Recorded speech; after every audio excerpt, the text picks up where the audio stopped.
Okay, we're not hunting rabbits. We're actually hunting Jody Picou. He's never been in a force-on-force training, so this is the first time. We're gonna slowly clear our way to him. There's no hurry. Got a long hallway, so I've got to move to the end.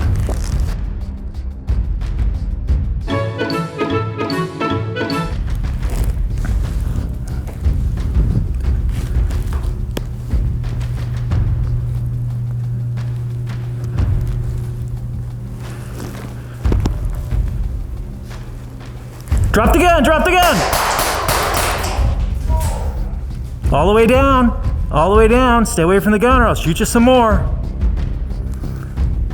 Good job. You good, Jody? Yeah. Oh, right on the nipple.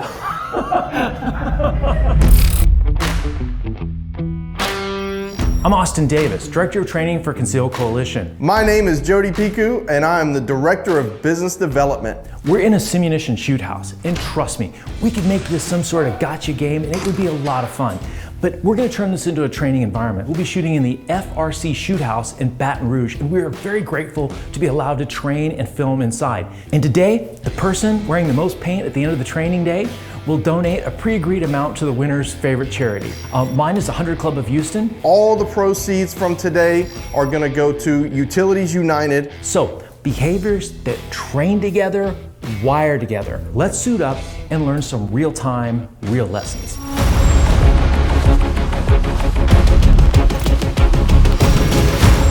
In the first scenario, Jody is coming home. There's somebody between him and his daughter. He has to negotiate a stairwell. I'm the bad guy riffling through a drawer, and he doesn't know if I'm armed, dangerous, and he has to worry about the background of the wall in front of me that is his daughter's room.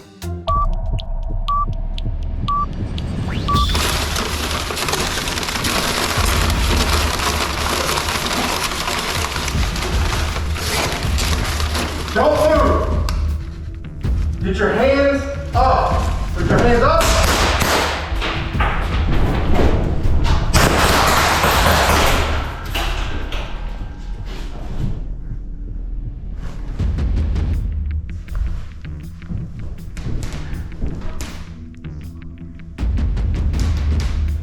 Give up, you can't win.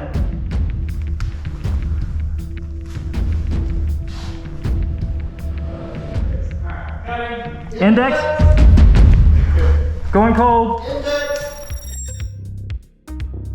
So I was supposed to be the bad guy in this, and I put my gun down. It's my experience that a lot of bad guys don't have really nice Tenacor branded holsters, so they tend to place things nearby. So I put myself in between where the room was, so he couldn't see that the gun was here. And I thought when he told me not to move that he wouldn't think that I would do something real quick. So my goal was to grab the gun and then move to a position of cover and try to engage him. So it was a shot. When I turned around though, as I came around, he got me right here. So he made an excellent shot from that distance.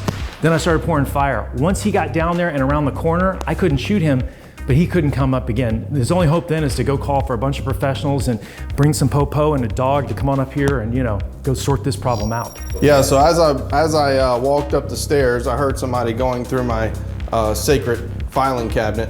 And as I walk up, I saw him with his hands in the filing cabinet, bent over. From that perspective, I knew I had the advantage on him. However, I did not see his gun at all. So for me, the first command was, hey, let me see your hands. And I said, hands up. He put his hands up, and right about that time is when he worked around the side of that filing cabinet and started shooting back at me. So I took, I think, maybe 2 or 3 shots at him at that point and backed down to safety around that corner, trying to put something between me and him. And at that point, that's when he was moseying around, and I was pretty much stuck in that corner. So it brings it really makes you realize how much your brain is thinking of what you can do in that moment. And there really wasn't a whole lot more that I could do at that point. In the second scenario, I'm not the bad guy, I'm a good guy, but Jody doesn't know. He got a call from me saying his door was open, and I'm investigating when Jody comes in with a gun.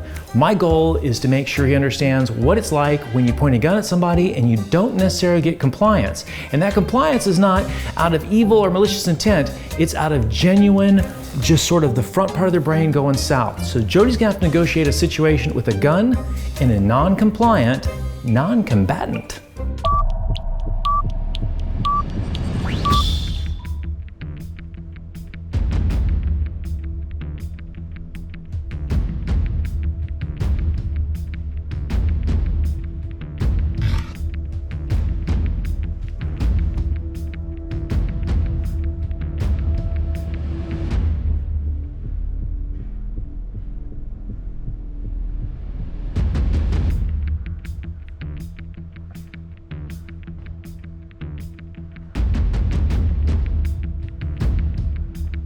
I'm your neighbor. I'm your neighbor. Don't shoot. Come out, put your hands up. Jody, I called you. Put your hands up. Jody, I called you. Put your hands out the door where I can see them. Jody, I called you. Hey, put You're your freaking me hands out, dude. out the door. You're freaking me out, dude. Hands out the door. Come out. Hey, you got a gun. I I can't got a gun. Come out. Jody, it's me, your Put neighbor your Austin. hands out the door. Jody, it's your neighbor. You got a gun. I'm not coming out. You're some weird right-wing freak with a gun. You're gonna kill Put your me. hands out the door right now. Jody, you'll kill me. You got a gun. Put the gun away, for God's sake. Get them up, above your head, above your head. Keep going up, keep going up, up. Reach for the sky. You're freaking me out. Put the gun Touch away. the ceiling. You know me. Try and touch the ceiling. I told you. Turn around. Keep your hands up. Turn around and put your back to me. Turn around, look at the wall. Jody, put the Look gun at the away. wall. Put the gun away, Jody. Look at the wall. Put your hands up. Put the Hands higher. Look at the wall. I'm looking at the wall. Put your hands up. I'm looking at the Put wall. your hands up. I'm looking at the wall. Put your hands up. Turn around and look at the wall. Stop. Get on your knees. One knee at a time. Other knee. Now put your hands out on the floor in front of you. Now push your legs back, lay flat on the floor. Hands out. Hand palms up. Cross your legs. Now put your feet on your butt. Don't move. Index. Index. So Jody, how was your second gunfight? I just got a little adrenaline rush there. I think I'm sweating, maybe going hoarse, maybe a little confused. I may have a little tinkle on me because I was like freaked out back there. Yeah. So I don't know if you heard that or I not. might have tinkled on myself. What was the scenario? So the scenario was that my neighbor called and said that my front door was open and said that I should get home and check it out. In a really good virtual reality or force on force training, there should always be a training objective in it. And there's a big lesson in this one. What is our big lesson? Just because we can doesn't mean We should. we should. So in this situation, if the family wasn't there, should we have gone in and tried to one-man clear a house? No. No. What we should have been doing though is calling our insurance agent to make sure we have full replacement value, not just actual value, Yes. and start to imagine what the big TV is going to look like in the living room. So let me ask you a question. Is there anything in the house that you have personally that's, except the family, which is not in there in this Right. situation, which is worth more than the legal hassles, social hassles, and moral hassles from going in there? Absolutely not. Absolutely not. It's just stuff. We can replace it. Yep. And hopefully everything that you cannot replace is in a gun safe or in a secured location. But the whole point of this is how deep a situation did you get in here with all this stress and risk to both you and the neighbor when we didn't have to go there. And if you think about it, we have some of those, one of my favorite scenarios in the VR is where the guy is punching the woman in the Yes, car, in the car, yep. and everybody gets involved in it. Do you see the parallel to this training? Yeah. So what is the point of all this training, do you think, that you got out of this? First thing is that exactly what you said. Just because you can doesn't mean you should. So I wouldn't have come in the house to begin with. That would have made the situation a lot easier. Because even when you came out the room and your hands were here, typically you would think, well, somebody's going to listen to everything that I'm saying because I have a gun. But it doesn't mean that just because you're saying those things doesn't mean they hear them that way. So putting your hands up, I think being very detailed with getting hands up, But the entire time, even when you're on the floor, I don't know if you have a gun or not. So let me ask you a question. You came into another part of this training modality that I think is really important we don't think about is, in our minds, we always have our own, we're the star of our own movie and we always win.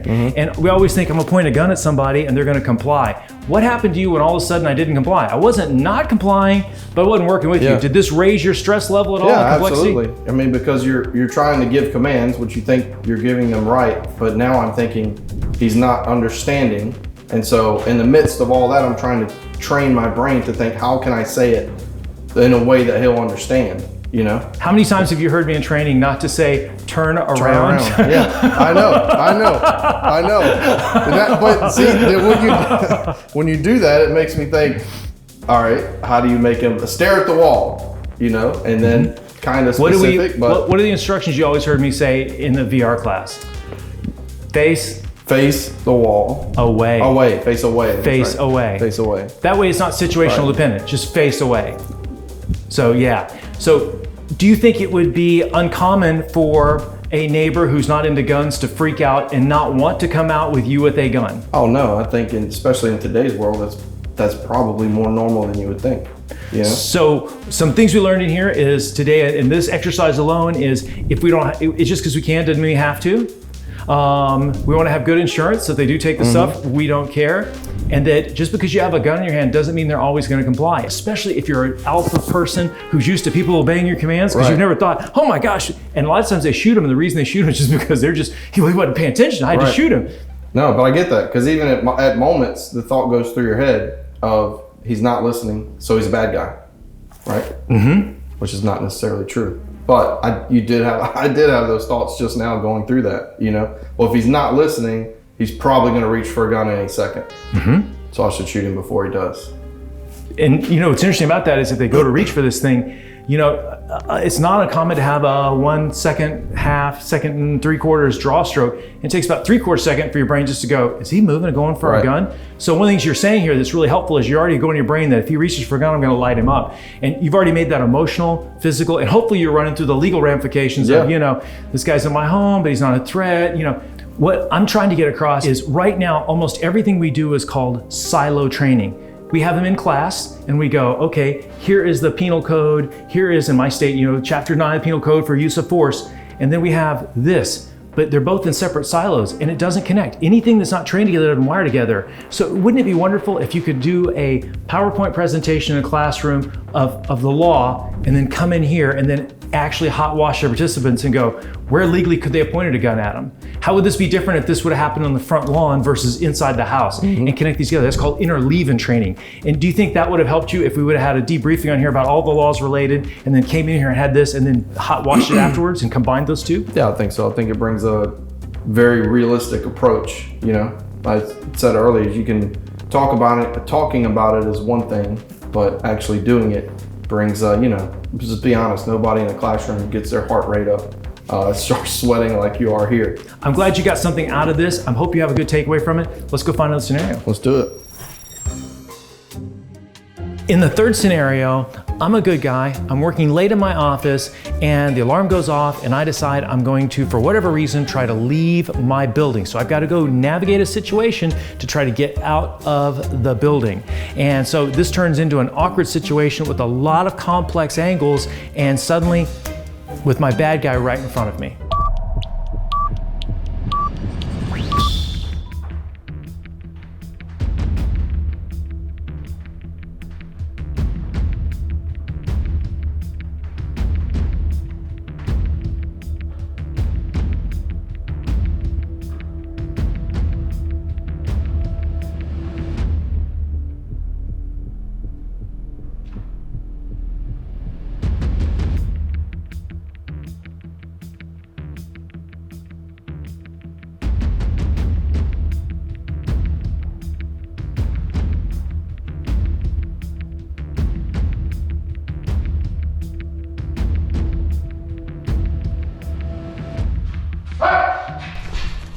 Show me your hands.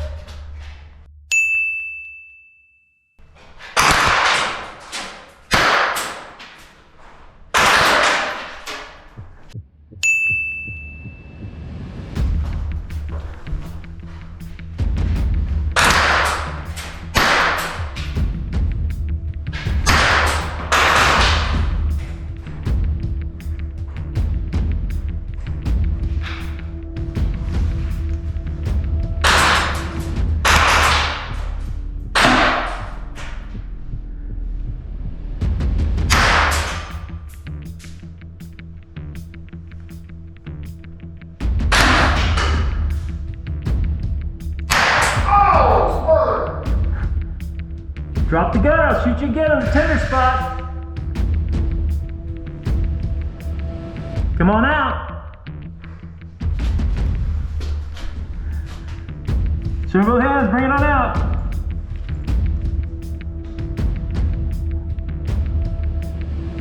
Face away. Face away. Move to your left. Move to your left. One knee down. Second knee down.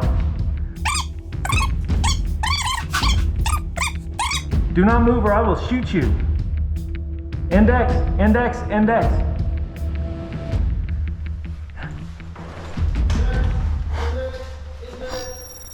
So what do you remember from the last scenario? What I remember from the last scenario, I remember seeing you come down the stairs. I think initially I probably wanted to get out of this room, but I think I saw you too late, and so I was kind of stuck back in this corner. And after that was just trying to edge that corner where I could see you, but all I could see was a little piece of your black shirt, and that's what I was shooting at. And then I remember getting shot in the finger. But you were doing an amazing job of shooting. I mean, you kept hitting that 4x4 or the 2x4 next to me and splattered me, but you couldn't get that angle on me to get there. But your grouping was amazing. You're shooting fantastic I under learned stress. from a pretty good instructor. I learned from a great instructor as well. I think if you would have made it to this location, I don't know that I could have tucked up enough. I think you would have had an angle on me so good that I couldn't have come out with that. I think you had a bigger angle and could have gotten me. So you did fantastic. When I came on around here and I saw you, it was all I could do not to scream out, "Oh," because there's a guy with a gun. Because in a crisis, the word "oh" is always the first one. After that, it could be a number, but there's like "oh," blank. So yeah. So what did it feel like to get whacked in the finger? It hurt pretty bad. I'm a man. I can take it, you know what I'm saying? But you're a man's man. I'm a man's man. A man's man. I'm gonna get him so good. Y'all don't even know. This freaking hurts, dude. I think I broke my knuckle. So that's a whole other level. I tried to act like it didn't even affect me, But I was trying to be realistic, right? If you'd have shot my finger off, then I'm pretty much out of the gunfight, right? I guess I could have switched to my left hand, but that went over very well. That wouldn't it? Well, when you went out, that's when I decided to put some psychological pressure. Give it up or I'm gonna shoot you again in the tender spots. Yeah, after that I was done. When you say shoot me again, I'm done. Yeah. I know the feeling. You ready for another scenario? Yes. Let's do it. Our fourth training scenario today was unusual in that it didn't really have a storyline. It was more about working the angles with doorways and approaches and then trying to find the safest way to work through some very scary territory and then what it's like to have a close range gunfight with very narrow protective angles. This is one of those true tests in this situation of how well you can really tuck up behind cover when things are moving back and forth.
Got my hand. Empty! Don't tell the accident.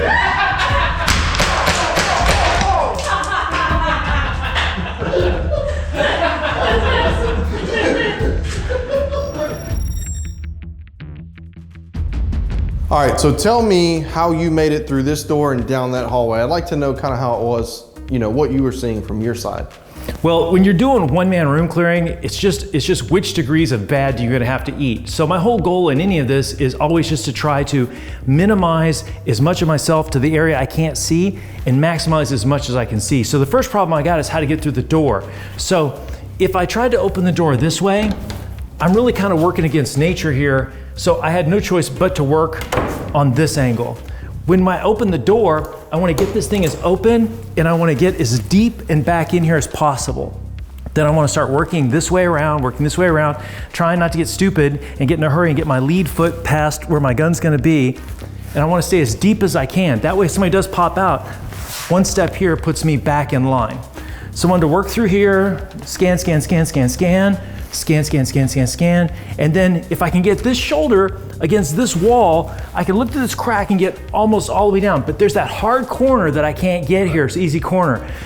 So at this point, you're just gonna have to just kind of suck it up and just take it. So there's a couple options here. One is I chose to stay inside the doorway and pop out. When I saw it was clear, then I figured there's nothing here but a line of death, so I'm gonna go just right on down. So once I got here, just pop on out and make my way all the way on down the door. Okay. So when you pop out here, of course, right, we've all seen Hollywood, things like that. Is it a pop out, come back, or are you kind of popping out immediately trying to assess what you're... There's no right or wrong answer here. Okay. There's just more suck and less suck. One thing you can do at this point is you can step out and just take it, but to me, this leaves a lot of me exposed. So, and if I go out here and I go, oh my God, there's something bad, and I pop back out, I gotta go take this ground again. So for me, I'm coming out just prepared to take what I own. So at this point, I wanna make sure I don't lead with my elbow. I just wanna lean out, and if I can take it, if it's not there, then I'm just gonna go ahead and move. So at that point, I've cleared everything, and I don't wanna get stuck here just kind of slow, slow, slow, because I got no protection. Right. So then we came on down here. Okay. Same problem here. Doors come in two varieties. They come in push and pull. This is a push door. So if I came here, gun up, I've got a real problem. I can't see anything.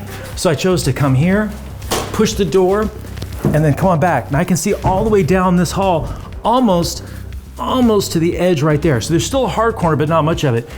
Launch 2 rounds in. Now here's my problem. I could have 50 ninjas ready to shoot at me, but I knew I had a threat here. So I just went, look, I'm gonna try to keep that minimized. So here, cover as much as I can, cover as much as I can, cover as much as I can. And then I got here, and then you were, and I know you don't believe me, but that's not much of protection. You were sucked in so well. I thought I saw your goggles, but all it was the top of the GoPro, and that's what I kept shooting over and over again. But we had a gunfight. So I may have displaced and dropped down. I couldn't even remember because it was all pretty intense. Right. It happened close. No, what I need to know is what you saw and what you were thinking from your angle. Yeah. So for me, I'm in my little serving station here.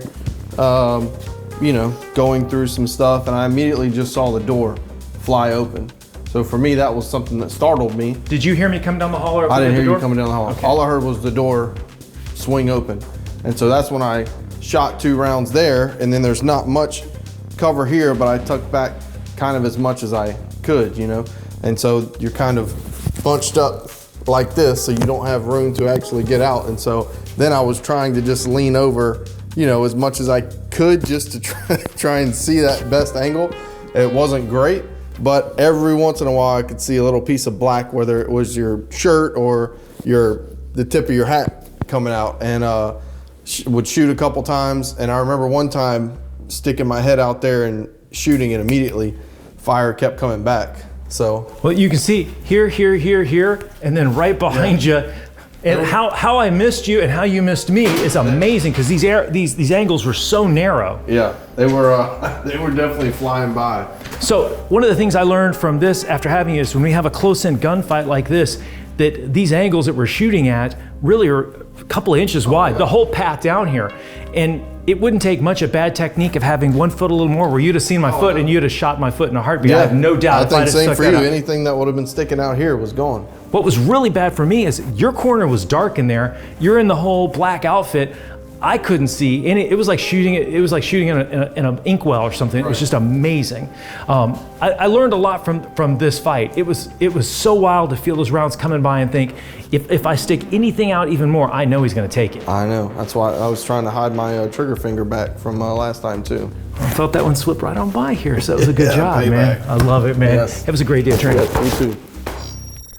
You have a lot of pain on you. Hey, I have a lot of pain in me, especially right here. But that was a good time today. I learned a lot.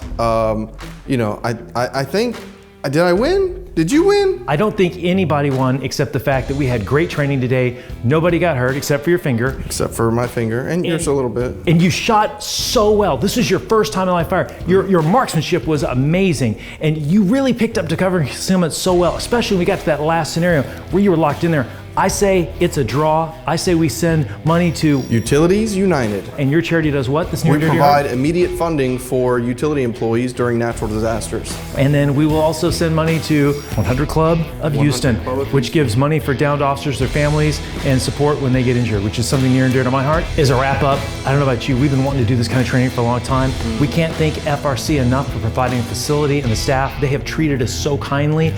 And guys, hopefully we will get time to bring you to a Concealed Coalition live event, whether it's virtual reality, one of our licensing classes, or some of our more advanced training coming on out to get you pressure tested this way. And remember, be a guardian always and a warrior when needed.